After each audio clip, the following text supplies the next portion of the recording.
After the war, there were so many children with no place to go that folks stopped counting. Rag-covered boys with no boots, no parents, no names, just walking the roads like leaves blown loose from trees. The lucky ones got taken in by churches or workhouses. The unlucky ones died before anyone even asked where they came from. But the ones who passed through Lobel County, Virginia, sometimes got a different fate. The Thornton family lived on the edge of the pines in a large white farmhouse with 2 chimneys and a wraparound porch. They were church-going, quiet folk. Walter Thornton was a school teacher once, back when schools were still split by war lines. His wife Mary was a seamstress with soft eyes and thin wrists. They had no children of their own, not at first. But sometime after 1868, boys began appearing at their table. The first few came by referral. Local officials, overwhelmed by the orphan count, noted how Mr. and Mrs. Thornton expressed no hesitation taking in the unwanted. No hesitation at all. They took in the sick, the mute, the ones with burned hands or missing teeth. They fed them, clothed them, taught them to read. Their reputation grew. By 1875, there were whispers in the county that the Thorntons were doing God's work. Some said they were saints. Reporters never came, but preachers did. So did judges, teachers, and state inspectors. They left with warm bread in their hands and smiles on their faces. The house always smelled of cedar and flower. There were always boys, always quiet, always polite, sitting in rows at the long table in the dining hall. No one thought it strange that they never spoke. Neighbors described them as the kind of children most people wouldn't want. One had a hunched back. One dragged a leg when he walked. One blinked out of rhythm, one didn't blink at all. But they never screamed, never shouted. They just nodded and worked. Each helped in the garden or washed the windows. They moved in silence. They learned fast. It was said the Thorntons didn't believe in corporal punishment, and that the boys obeyed because they were finally safe. And maybe they were, for a while. Maybe that house with its deep porch and churning chimney smoke really was a haven for some. But by 1891, when the first questions were quietly asked, no one could recall what happened to the early boys. None of their names were listed in the county records. No school enrollment, no burial documents, no travel logs. The census noted dependents residing, but no identities. Even the church logs went quiet after 1877. When a local school teacher tried to organize former pupils into an alumni group, none of the Thornton boys responded, because none could be found. A state worker from Richmond reviewing war orphan placements flagged the Thornton household for irregularities. He asked a simple question. Where are they now? The answer was silence. Walter said most had moved on. Some were apprenticed out, others sent north for work. They were not ours to keep, he said. His smile didn't waver. Mary stood beside him, her hands folded. We loved them, she added. We set them free. But when pressed for names, for letters, for photos, there were none. Only vague memories and unreadable signatures in a crumbling leather-bound ledger kept behind the flour tins. The county let it go. Too many other homes to check. Too many records lost in fire and rain. It was easier to assume good than dig for rot. For years, no one pushed further. People still brought baked goods by the house, still nodded kindly at Mary in church. But something had shifted. The yard was too quiet. The windows stayed dark longer. The porch began to peel. And then came the visit that changed everything, not from a preacher or a judge, but from a tradesman. A man sent only to replace a warped floorboard by the stairs. A man who walked the halls and noticed something no one had bothered to ask before. Why did the house's second floor look smaller from the inside than it did from the road? Why exactly did the doors not line up? And why, Why was one door nailed shut from within? The man's name was Josiah Pell. He wasn't from Lowbell, just a traveling carpenter looking for short jobs to keep his mule fed. He'd taken the Thornton contract through a hardware clerk who'd said the family was polite, prompt, and paid in coin. Josiah didn't expect much more than a day's work. Replace a rotted stair tread, maybe reframe the banister. He arrived on a Tuesday, mid-morning, the porch slick with rain from the night before. Mary Thornton greeted him with a smile so mild it seemed to hover. She led him through the foyer without speaking, just pointing toward the staircase, her heels soft against the floorboards. Josiah, who'd worked in hundreds of homes from the Carolinas to Ohio, thought something felt off before he even unbuckled his tool bag. The main staircase was grand, wide steps, oak grain, no nails showing, but the right wall had buckled slightly, pulling the banister. He crouched low, tapped the wood, checked beneath for rot. But when he looked up toward the landing, he noticed something else. The second floor was too short. From the outside, he remembered counting 6 tall windows across the upper level. From within, he could only see 3. He didn't speak on it at first. He wasn't paid to question architecture. But when he reached the top of the stairs to check the overhang, he found the first door to the left open to a blank brick wall. Seamless. Cold. Old brick, not a fill-in, the kind used in original construction. It made no sense. The next door over opened to a narrow corridor no more than a few feet deep, ending in what looked like a plaster wall. The floor was coated in fine soot, soft black dust that clung to his boots. No chimney nearby, no fireplace, no burn marks on the walls. Just soot, thick, clotted, and old. He checked another door. This one opened into a room the size of a closet, filled with mismatched chairs stacked backward, their legs facing the ceiling. No windows, just chairs. All the same type, stiff, dark, and carved with identical notches in the back rails. 12 of them later confirmed, but it was the final door, the one farthest down the hallway, that made Josiah stop breathing for a full 10 seconds. It was sealed with nails from the inside.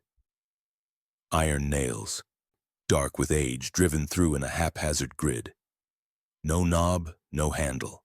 Just a flat panel and a faint outline of something scratched into the wood, too worn to read. He pressed his ear against it. He didn't hear voices, not quite. But there was a rhythm, not a knock, not a whisper, just a low shift, like something moving without space to move. He stepped back. That was enough for him, enough to fold his tape, pack his bag, and walk straight to the Lowbell constable's office before supper. He told them what he found. Described it all, the sealed door, the soot, the windows that didn't exist from the inside. The constable listened, nodded, then leaned forward and asked Josiah if he'd been drinking. Josiah said no. The constable said maybe best not to stir up what didn't want stirring, that the Thorntons were good people, that they'd done more for orphans than any church or state, that maybe the house was built strange, maybe renovations were made, maybe Josiah was tired. He was told, kindly but firmly, to leave it be. But Josiah Pell had spent 20 years walking into stranger homes than most people would ever imagine. He knew the difference between odd and wrong. And this was wrong. He went back that night under the excuse of forgetting a tool. But what he really brought was a crowbar and a kerosene lamp. He climbed the stairs slow, stood before that nailed door. He didn't need to open it yet, just needed to feel what was behind it. But when he pressed his hand against the wood, something behind it pressed back. Soft, then firm, then nothing. It left a smudge on the other side, a perfect black print, the size of a child's palm. It began with a name, Nathaniel. written in the slanted ink of an 1873 church register under the heading "Children Received into Sunday Study." No last name, just Nathaniel. A note beside it read, "Quiet boy, thin. Taken in by the Thorntons." The entry was brief, the kind most never think to read again. But 80 years later, when a county archivist named Lyle Bridger began cataloging historical ledgers for preservation, the entry stood out for one reason: because it never came up again. Not in that church, not in that town, not in any census, no exit date, no baptism, no mention of transfer. The next Sunday entry skipped right over him as if he'd been swallowed by the page. Curious, Lyle looked backward and forward, found other names. Boys listed as attending with the Thorntons. One called Eli, one named Harris. One boy, called Jonah by the Lady Thornton, was listed with a note that read only, "Eyes not always focused." But these names, like Nathaniel's, were one-time ghosts. None appeared in the local school rolls. None had medical records, apprenticeship listings, or gravestones. And perhaps most strangely, none appeared in the 1880 federal census, even though the Thorntons were counted, their household noted as containing wards. It was as if the boys had been recognized just long enough to be forgotten with precision. At first, Lyle thought the records were simply poor. This was Reconstruction-era Virginia, after all. Paper burned. Ledgers were lost. It happened. But when he followed the trail into neighboring counties, something more unsettling emerged. A school teacher in Shelby had written a letter in 1876 to her cousin describing a silent boy, Eli, from the Thornton place. She'd included the sentence, "He tilts his head when you speak like the sound enters too fast." That letter was the last known written mention of Eli. No full name, no date of birth.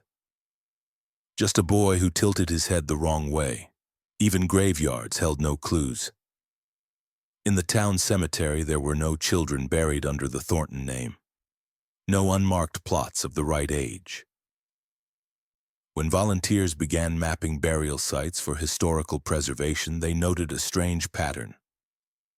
Thornton-adjacent graves, all adults, all unrelated, had faint circular depressions near the roots. At first, it was blamed on tree growth or soil collapse, but one groundskeeper remarked that they looked like something had been pressed flat underneath, then removed. By the late 1940s, the list of forgotten boys had grown. Not just Nathaniel or Eli, but Jacob, Thomas, even a boy simply called Seven, who was described in a church note as too slow to keep up. None of the names were accompanied by last names, signatures, or guardianship papers. Yet every entry, every letter, every whispered recollection traced back to the same white farmhouse at the edge of the pines. The Thornton place. When Lyle visited the church hoping for oral histories, he met a man named Elder Hagan, one of the oldest surviving congregants. The man didn't remember names, not clearly. But he did remember how the boys walked. He said they moved like they were being pulled from behind, like their arms didn't belong to them, that they never turned their heads to look when you called, just slowed down like waiting for permission to stop.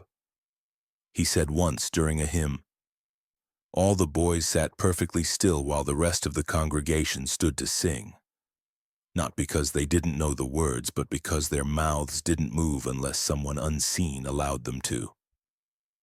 He described their eyes as too still, not afraid, not sad, just still. Like they were looking through something instead of at it. That stillness stuck in Lyle's mind for years. It became the last thing he thought about before bed. Because that kind of stillness doesn't grow in wild boys, it doesn't grow in orphans or strays, it's taught. Pressed into the spine, coached into the muscle, and something about it, that precise, rehearsed stillness, felt more terrifying than any scream could. The neighbor's name was Helen Watts. She lived 3 plots down from the Thornton house for most of her girlhood, until she married into a family that moved west. By the time state officials came asking questions in her old age, she was half blind, half bitter, and entirely uninterested in conversation, until they asked about the night she'd eaten supper at the Thornton house. Her mouth tightened. Her jaw shifted like she still held something between her teeth.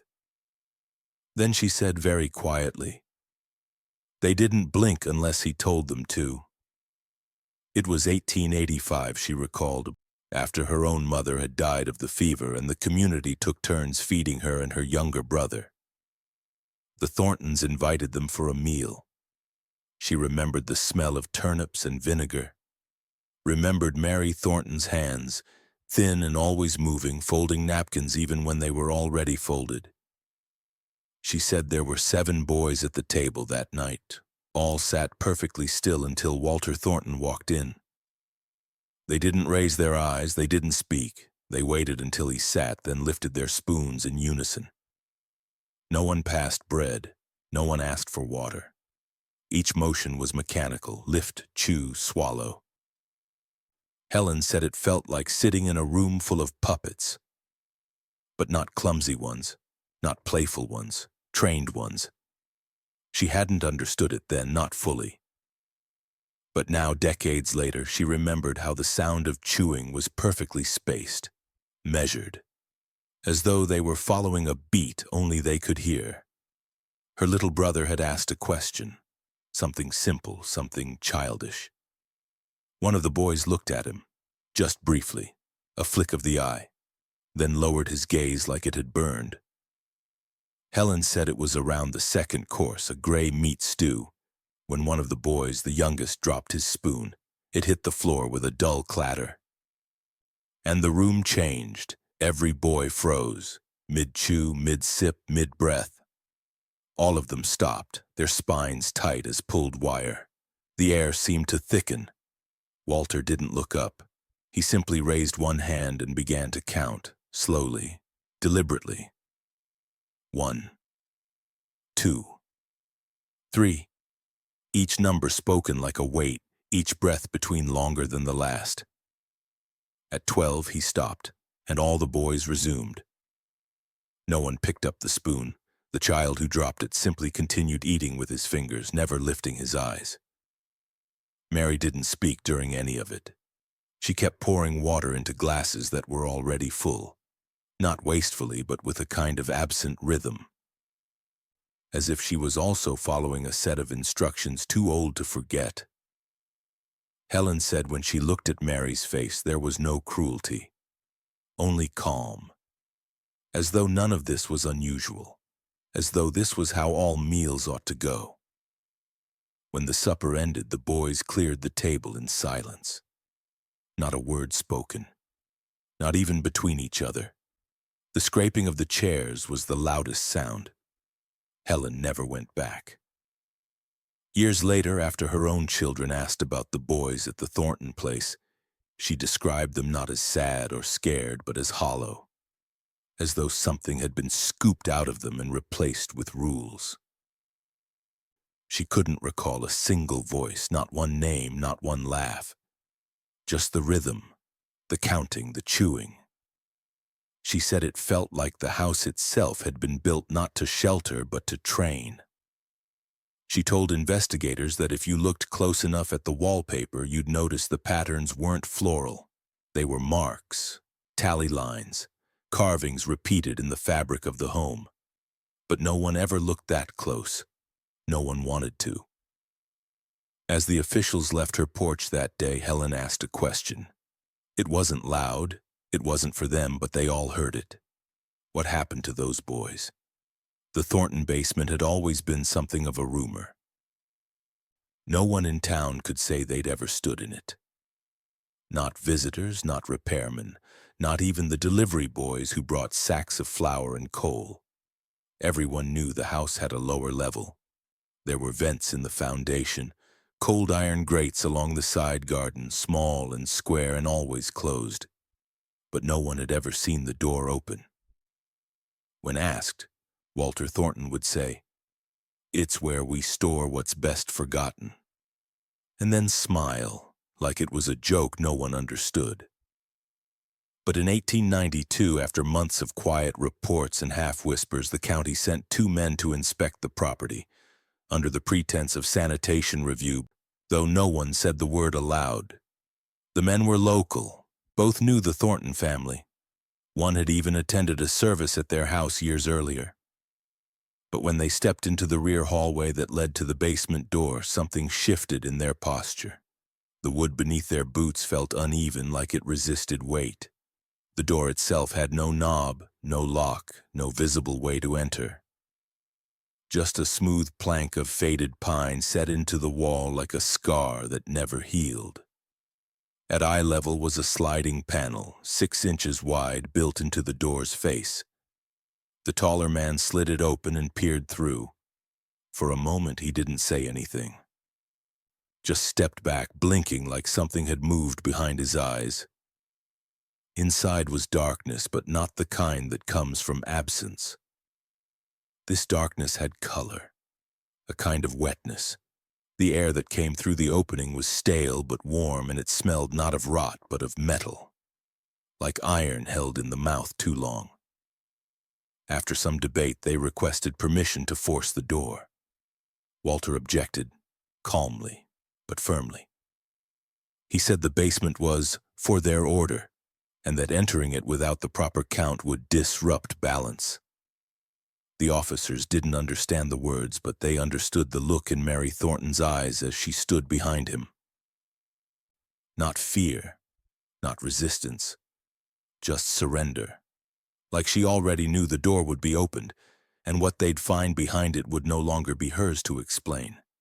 They brought tools, crowbars, lanterns. When the door finally gave way, it didn't crack or splinter. It fell inward all at once, as if something had been holding it from the other side and suddenly let go. The first steps down were normal, dry, stone-lined. But as the lantern light reached the bottom, the officers froze. The floor had been replaced. No wooden planks, no earthen tile, just a single surface made of pale, packed stone grooved into a perfect grid. Circles, each one wide enough to kneel in, arranged in deliberate rows, 13 across, 13 down, 169 shallow indentations. Every circle was stained, not blood, not quite. The stains were older than that. Blackened, oily smudges baked into the stone as if something had soaked through skin and bone, leaving only the memory of its weight. At the center of the grid was a drain, covered in iron slats so worn they looked brittle. The air was still warm, still metallic. But what struck the men most was the silence, not the quiet of an empty room, but the oppressive stillness of something waiting. One of them stepped forward and his boot slipped slightly.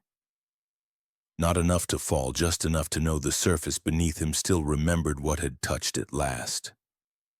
There were no chairs, no benches, no tools, just the grid, and the faint outline of symbols carved into the far wall, too shallow to read clearly. One officer knelt beside a circle and ran his fingers along its edge. The groove was smooth, smoothed by repetition. Not a single one had jagged cuts. Not a single one felt unused, and when he stood, something in the center of the floor clicked, not loudly, just a soft, deliberate shift in the stone beneath the drain. A hatch. A square no bigger than a bread box, and from beneath it came a sound none of them could describe, something like breath, but too low, too slow, something that waited. The hatch was heavier than it looked. When the officers pried it open, a puff of thick air pushed upward like a sigh held too long. The space below wasn't deep, no more than a crawl space, but the light from their lanterns wouldn't reach the far walls. The taller man dropped to his stomach, slid through first. The moment his boots disappeared into the darkness, the other hesitated, not because he feared for safety, but because the silence under the stone had changed. It no longer waited. It listened. The chamber beneath the basement had no ceiling. The carved stone arched gently into the earth like a softened rib cage. The floor was black slate, polished unnaturally smooth with a raised platform at the center, oval, almost like a tongue. Around it, curved benches were carved directly into the stone wall, each shaped like a seated back.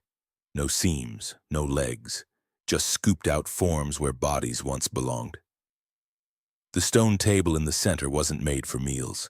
Its surface sloped gently downward, and from its middle, grooves fanned outward in a pattern too symmetrical to be random. 13 veins, each one leading to a separate indentation in the floor. 13 circles, each darkened with what looked like old oil, but smelled like salt and copper.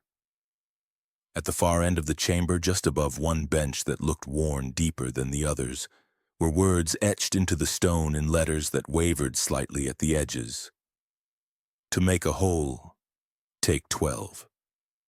No other writing, no candles, no crosses, no icons, just stone and blood memory. The officers didn't speak. One of them knelt at the table, ran a thumb along one groove. The cut was too precise for age or erosion. It had been carved with purpose and kept sharp. He imagined something being placed on that table, something small, still breathing. Imagined the weight of it pressing down, blood rolling along the channels, pooling in those floor circles like offerings returned to their source. When they stood again, they noticed what they'd missed at first. The benches weren't perfectly level. They tilted ever so slightly, each toward the center table, as if the entire room had been built to lean in, as if the space itself craved witness. On the back wall behind the farthest bench, 2 smaller circles were carved vertically side by side, holes just large enough to place fingers through. Beneath them, a narrow shelf of stone protruded from the wall, covered in the faint remnants of ash. The officers didn't search for more. They didn't need to. What they saw could not be misinterpreted. This was not a cellar. This was not a space for food or firewood or storm shelter. This was a place built for ritual, for pattern, for precision. Not religious, not spiritual, something colder, something with rules. When they returned to the surface, neither man spoke for several minutes. The room above felt louder now, though no sound had changed. The faint creak of the house, the shift of weight in the walls, the breath of a woman somewhere down the hall.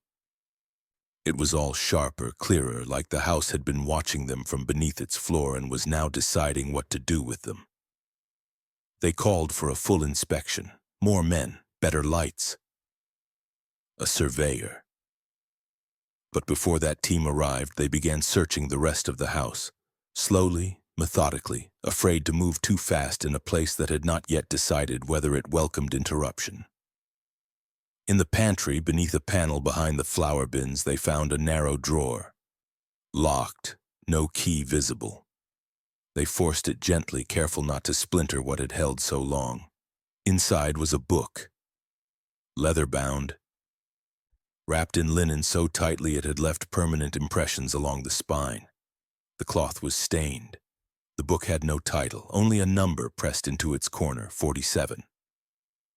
They placed it on the table. No one opened it. Not yet. The room was too quiet. The linen binding came away like old skin, dry and reluctant to part. Beneath it, the leather was cracked and blackened, not by fire but by time and handling. The cover bore no title, only the embossed number. 47. There were no hinges, no ornate gold leafing, just a plain spine and the faint, grim pressure of something that had been used too many times by hands that left no warmth. The pages inside were stiff with dust, curled slightly at the edges, but not brittle. Whatever had been poured into them, ink, sweat, something else, had preserved them. The first page contained only a sentence written in steady hand. For the ritual of aggregation, WT. Beneath it, the list began. No headings, no order, just one name per line, all first names only. Nathaniel, Eli, Jonah, Sam, Thomas, Ezra, Lucas.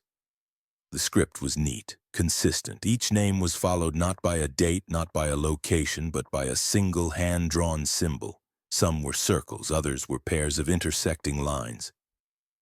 One boy's name, 7, was followed by an I. Not an artistic one, just the shape, slit in the middle, pupilless, cold. The ledger offered no explanations, no comments, no evidence of care or grief. Only names and marks repeated page after page until they reached 47. Some names were familiar, if only because they'd surfaced in the margins of church rosters or fading letters. But most were not. Most had never been spoken aloud in public record. The sheer absence was staggering. No last names, no ages, nothing to hold them in the world. Just the impression of a child, reduced to a mark, then folded into silence. The deeper into the ledger the investigators read, the more their hands began to tremble, not from fear, but from a growing sense of helplessness. This was not the frenzied scrawl of a madman. This was organization, ritual, calculated erasure. The 34th name, Milo, had a symbol next to it that none of them recognized, a triangle drawn upside down, pierced through with a line. The man reading the page muttered that it looked like a funnel, or a vessel. The others didn't respond. The 38th name was listed as Child Unknown, followed by no symbol at all, only a blank space, as though even the ritual had failed to assign meaning. Near the end, under the 46th name, Drew, there was a small smear of red. Not ink, something thicker, darker, embedded in the page like it had been pressed into the parchment before drying. Beneath that, the 47th line was left blank, just a drawn circle, unfilled, waiting. No additional notes, no signatures beyond the first. But someone had turned the pages many times. The corners were worn, the margins faintly creased where fingers had rested, as if the names had been read over and over, remembered in private, forgotten in public. One investigator whispered that this wasn't a record. It was a ledger of sacrifice. A receipt for a belief no one else had been invited to understand. Outside, the house creaked. The sun had lowered behind the pines. A wind passed through the vents along the foundation, and for a moment the room seemed to exhale. One officer closed the book. Another stepped away. They no longer spoke. The ledger had changed something in the air, the kind of change that left you feeling smaller than you had any right to feel. Not just disturbed, but complicit simply for having read it. But the search wasn't over. With the book secured, they moved on.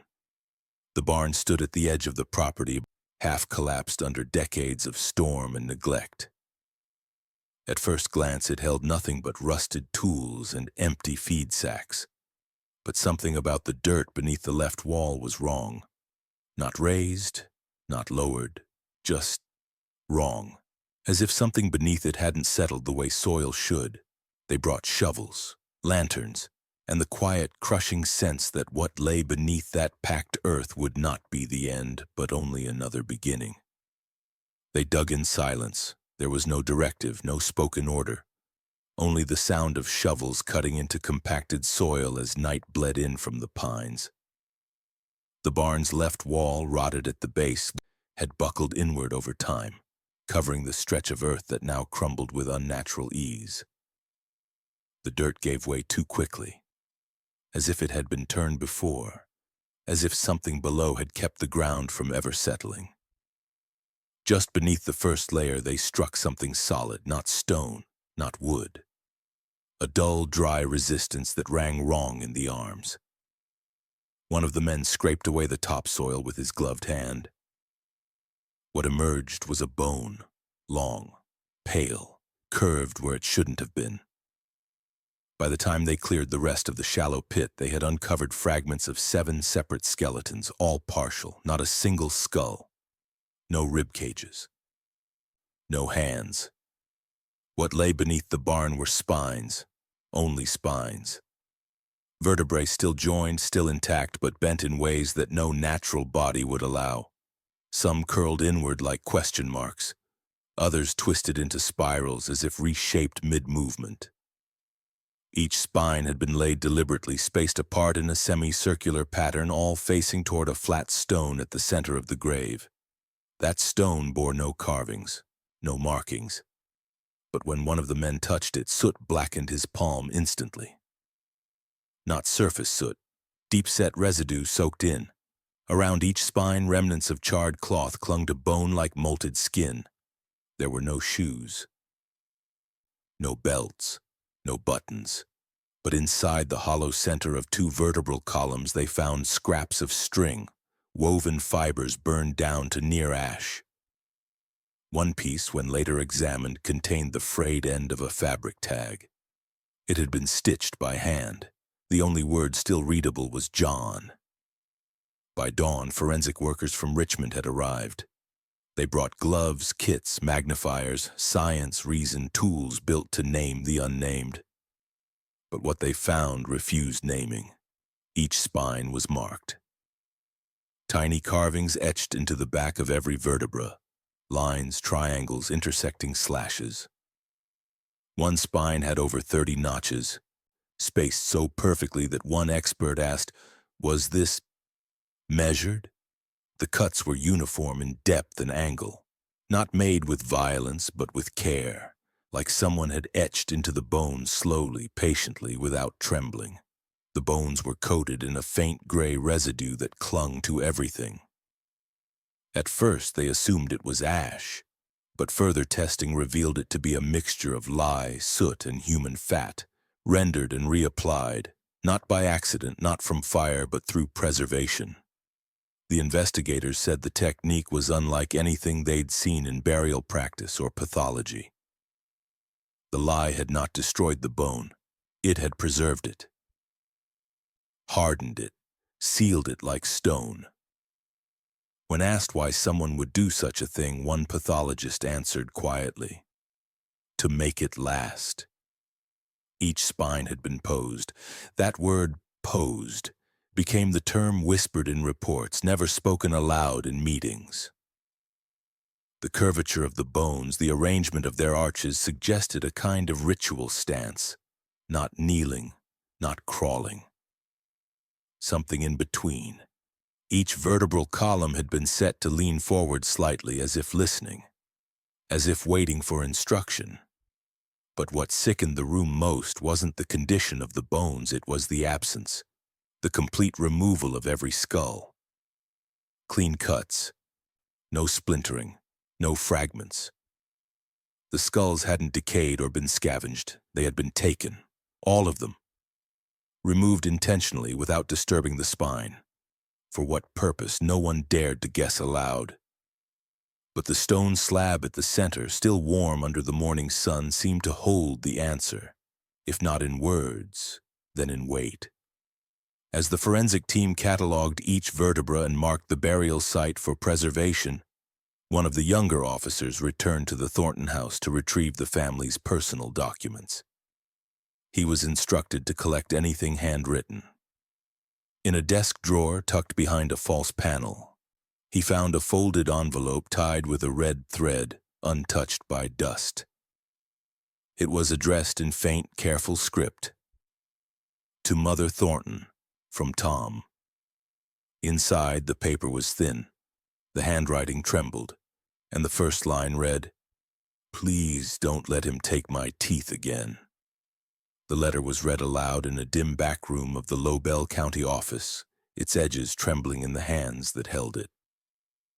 The boy's handwriting was small, broken, the kind of script taught carefully but practiced in fear. The page had once been folded into fourths, then into eighths, then tied with red thread so tightly the crease left blood-colored grooves along the fold lines. The first line said, "Oh, please don't let him take my teeth again." It wasn't a question. It wasn't a plea for escape or help. It was a quiet, beaten request from someone who had learned not to expect answers. He signed the letter Tom, no last name, just that, short, final.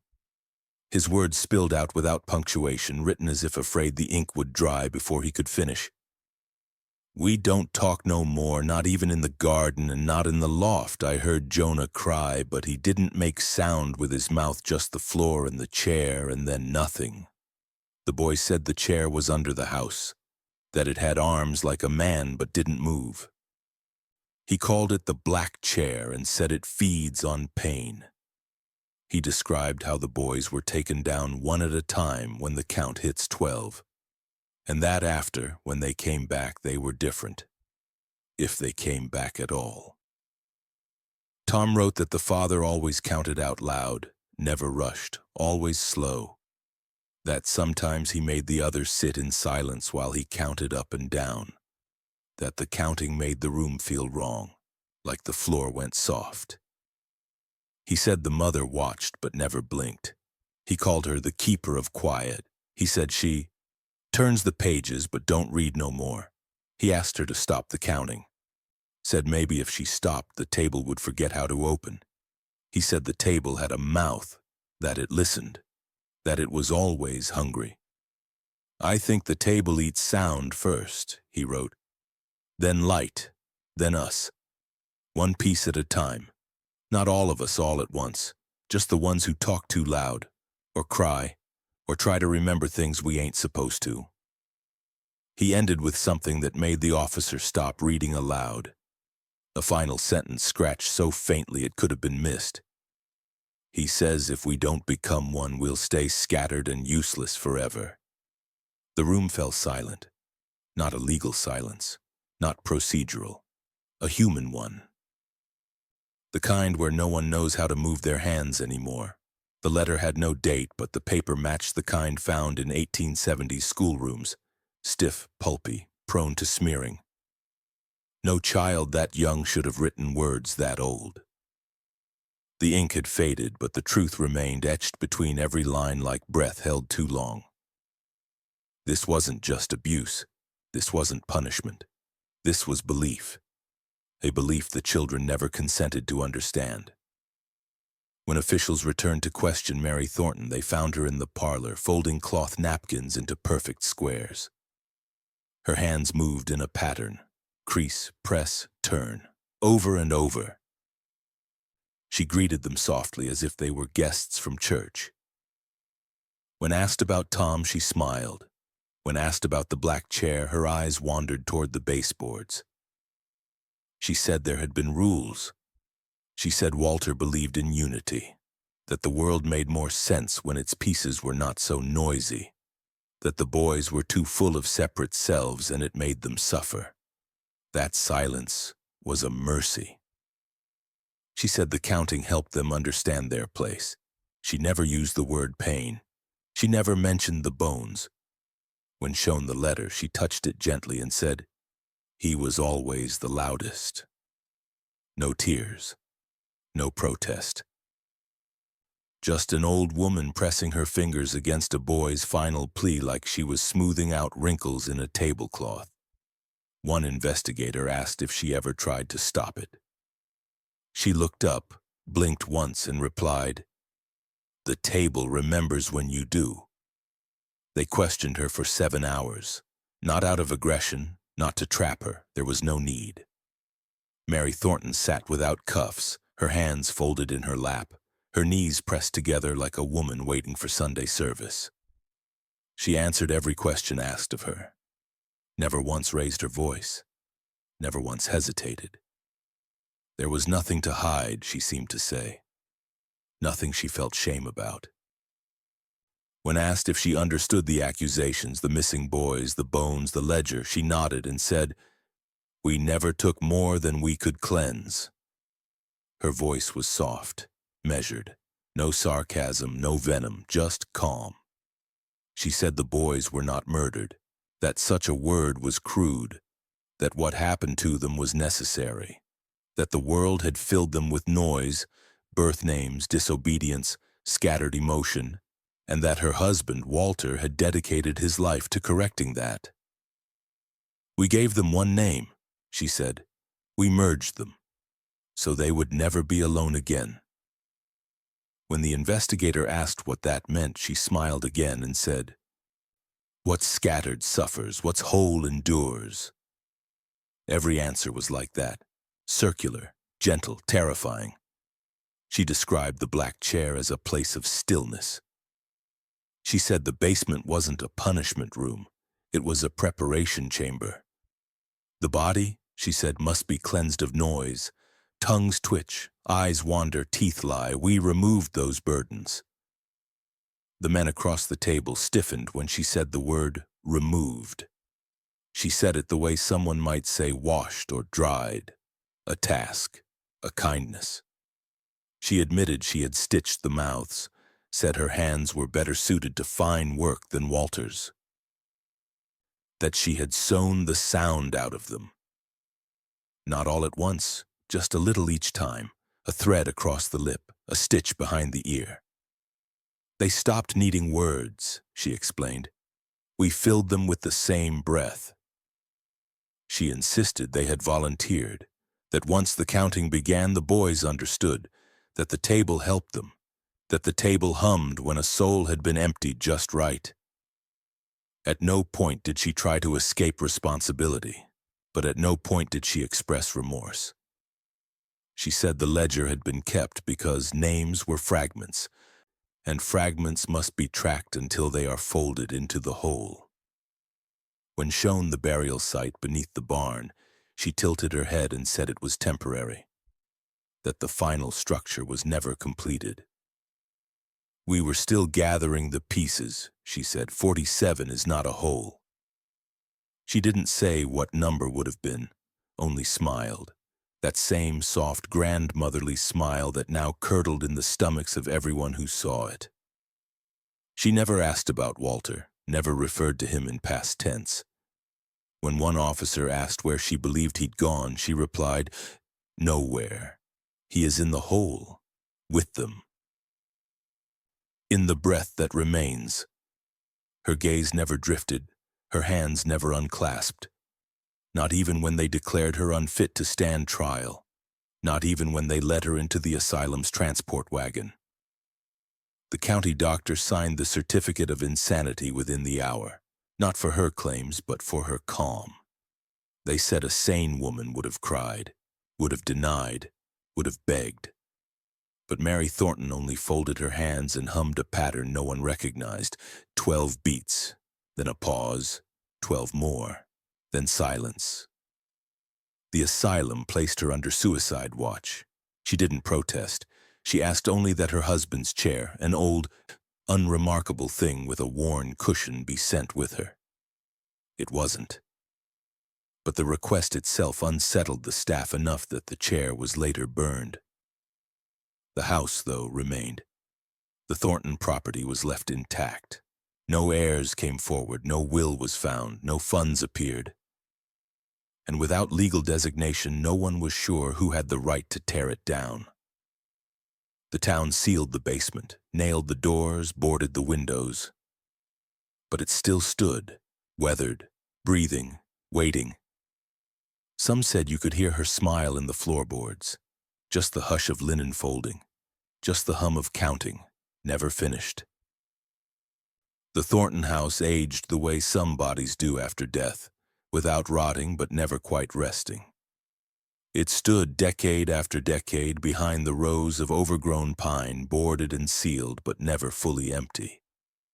Children from Lowbell grew up hearing its story second-hand, not the full truth, not the ledger or the chair or the bone-marked grave, but the whispers. The house where boys went quiet, the place where sound went missing. The stories twisted like they always do. But one detail never changed. The wall. The basement, though legally sealed, became a dare. In the 1920s, children learned how to pry the nails loose on summer nights, how to slip through the crawlspace vents like breath slipping through teeth. The floor grid was still there, cold, unchanged. But it wasn't the floor they feared. It was the far wall, the one opposite the entrance, carved with half-worn symbols and faint streaks of black soot that never seemed to wash away. The bravest ones would creep toward it, kneel, and press a hand flat against the stone. What they felt varied. Some said it vibrated, Not like a machine, but like a deep breath caught in stone. Some said it was warm. Others said it counted, that if you stayed quiet long enough, you could hear something beneath the noise of your own blood. Not words, not movement, just a low, terrible rhythm, a pressure barely audible that ticked like a pulse and made your molars ache. One boy, Daniel Griggs, age 11, left the house one night and refused to speak for 6 days. When he finally did, he said only one thing: "The wall was trying to remember me." By 1959, the local police declared the house a hazard and boarded it fully. But by then, its reputation had grown. Paranormal groups from Richmond and Charleston began to request access. Most were denied. One, however, received conditional approval in 1961. A small team of 3 researchers who claimed to be investigating acoustic memory in spaces of traumatic history. They entered with full equipment: recorders, meters, chalk. They stayed for 4 hours, then left without explanation. The only notes they submitted were 2 sentences: "There is no memory here, only repetition," and "The wall hums in groups of 12. All 3 refused interviews after that. One left the field entirely. The audio tapes they submitted were blank, except for one where faint static pulsed in clusters. 12 beats. Pause. 12 again. By 1964, the Thornton case was nothing but a dusty stack in the county archive, sealed, unresolved, and largely unwanted. Until a minor clerical reform at the state level triggered a mass review of closed historical investigations. Someone flagged the Thornton file not for its contents but for what was missing. And in that gap, a final record was found. A box, unmarked, stored behind fire-damaged files from an unrelated case. Inside were diagrams, a doctrine, and drawings not meant for anyone to see. The box had no label, no date, no reference number. It had slipped past archivists for decades, shelved behind water-damaged property deeds and burned courthouse ledgers from counties that no longer existed. If not for a reorganization order in 1964, it might have stayed lost forever. But when a junior assistant at the Virginia Historical Society opened it, the contents triggered a quiet storm that moved behind closed doors. Not immediately, not loudly, but steadily. The way old truths do when they no longer fit within the stories people prefer to tell.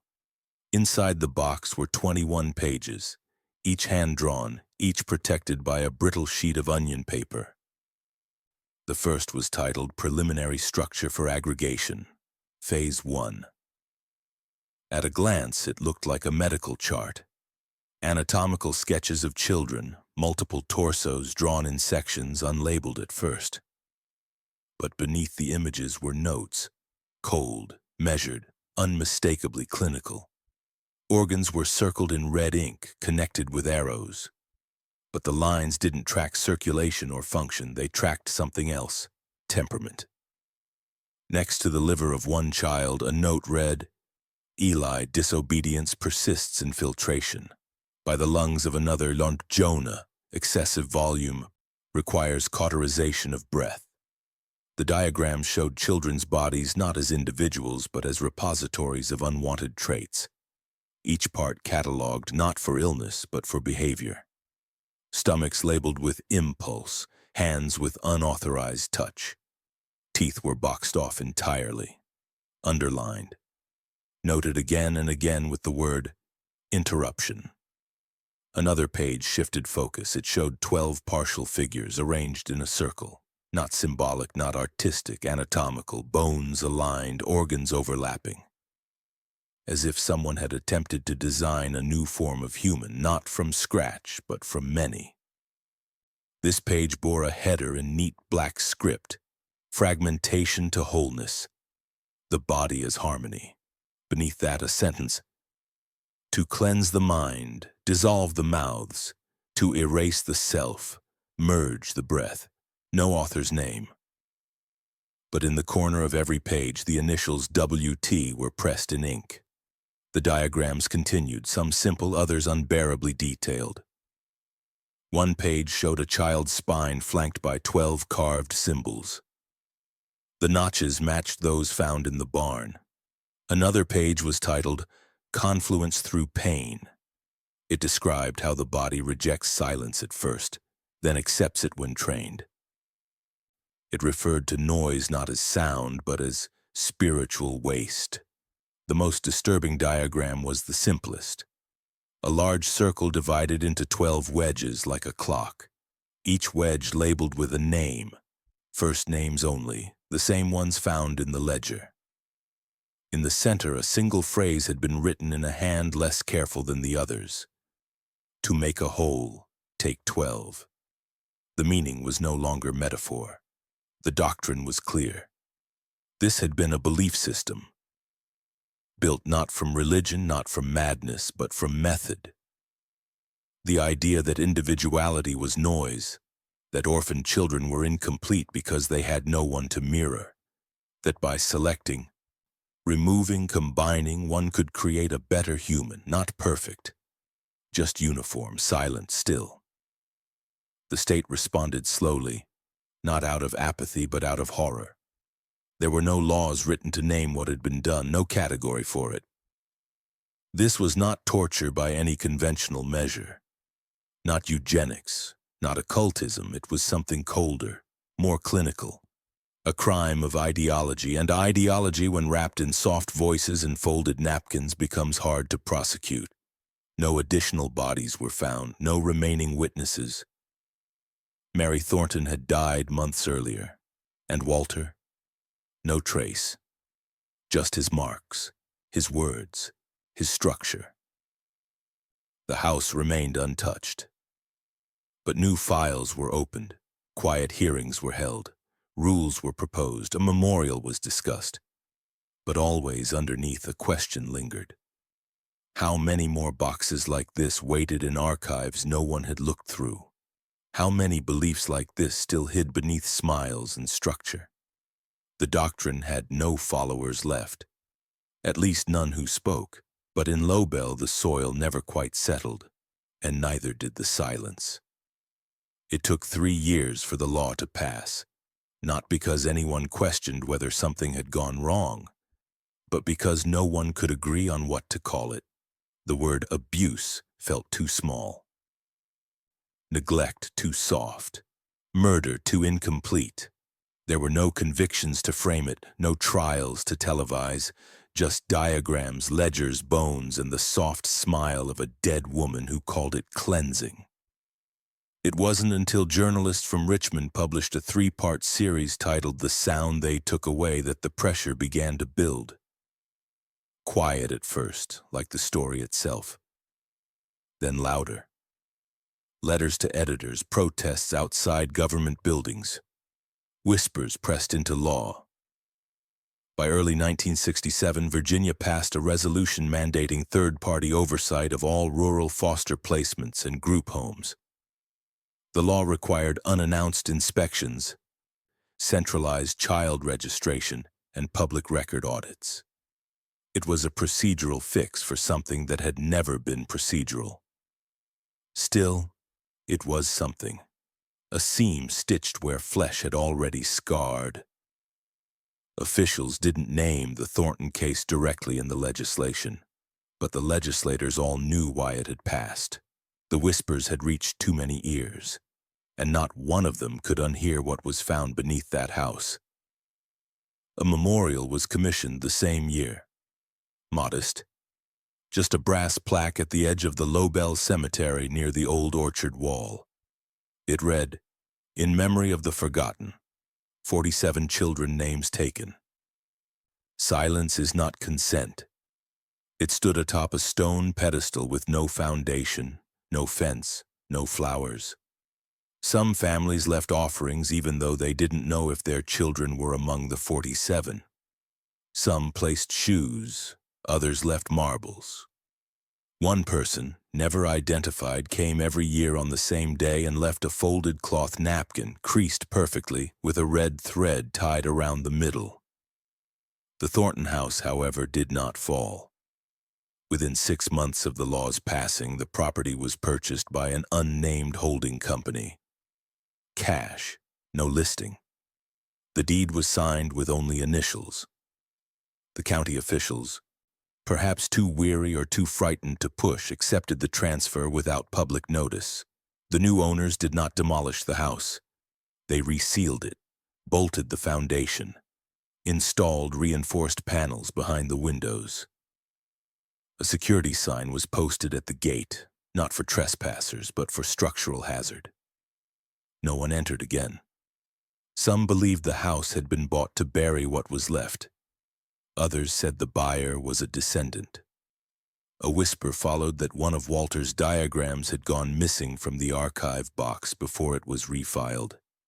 No evidence. Just another sliver of uncertainty folded into a case already too full of shadows. State agents returned once more in 1970, hoping to re-examine the structure under new preservation guidelines.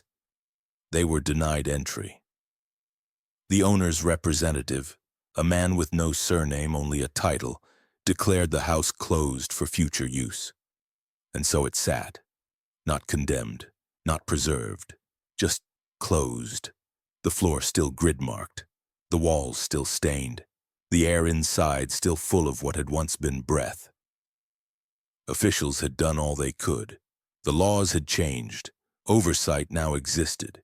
But nothing they wrote down could unwrite what had happened in that place. Nothing could explain how a town, a state, a system had watched for 20 years while children were erased. One stitch, one name, one tooth at a time. There was no reckoning, no justice, only order imposed after the ritual had already ended. The Thornton estate became a line item on property maps. No more. The plaque grew weathered. The napkins stopped coming. And still, beneath the bolted floor and stone trap door, the table waited. Not for blood, not for names, but for noise to return. For sound to break the quiet spell cast over a house where silence had once been law. The Thornton story never ended with an explosion of justice or a final scream. It faded like smoke, leaving stains in places where most refused to look. That was its true horror. Evil here did not announce itself with rage or madness. It dressed in Sunday clothes, folded napkins, and smiled gently when asked about the children in its care. It didn't scream, it counted, it whispered. It replaced words like binding with blessing. It spoke of cleansing, of wholeness, of silence as though silence were a gift. It never called itself cruelty. It called itself mercy, and mercy in the wrong hands can carve deeper wounds than hatred ever could. The boys were not murdered in the way history prefers to write murder. They were not struck down in a moment of fury. They were broken methodically, rearranged piece by piece until what was left no longer resembled a child at all. Ritual took the place of discipline. Counting replaced comfort. A table built of stone replaced a bed. Their suffering was not quick. It was measured. It was taught. The line between punishment and prayer was erased until no one outside the walls could tell the difference. And in that erasure, an entire generation of boys disappeared without a trace. What lingers is not the question of how. The ledgers, the bones, the diagrams all explain the how. The grooves cut into vertebrae, the soot pressed into stone, the doctrine labeling children as fragments. Those show us the method.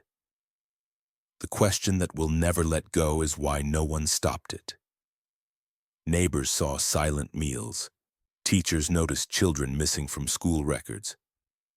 Inspectors wrote down wards present without names. A town watched a family absorb child after child and asked no further questions. Not because they didn't care, but because they were soothed by a smile, disarmed by politeness. Silenced by the comfort of believing kindness was real. That is the most dangerous truth the Thornton house left behind. Evil does not always stride in with sharpened teeth. Sometimes it hums a tune, counts slowly, sets a table. Sometimes it says it is fixing what the world broke.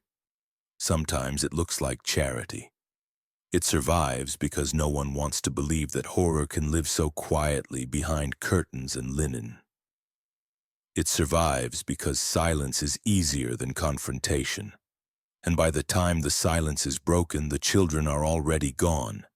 Today the house is sealed, its walls humming faintly with the weight of what they once witnessed. The law has changed. Oversight exists. Memorials stand. But brass plaques and statutes do not silence the question whispered in every record, in every name left half-written. How many more houses like this stood untouched? How many more still stand? And how many still trust a smile over the unease in their bones? The Thornton story does not leave us with answers. It leaves us with a warning that what disappears quietly may never return. That evil that counts in whispers is more enduring than violence that roars. And that the most haunting question is not what was done, but how no one spoke when it could have been stopped. Final CTA, voiceover. What do you think? Was this a warped doctrine or something worse? Could it happen again if no one listens when a child goes missing?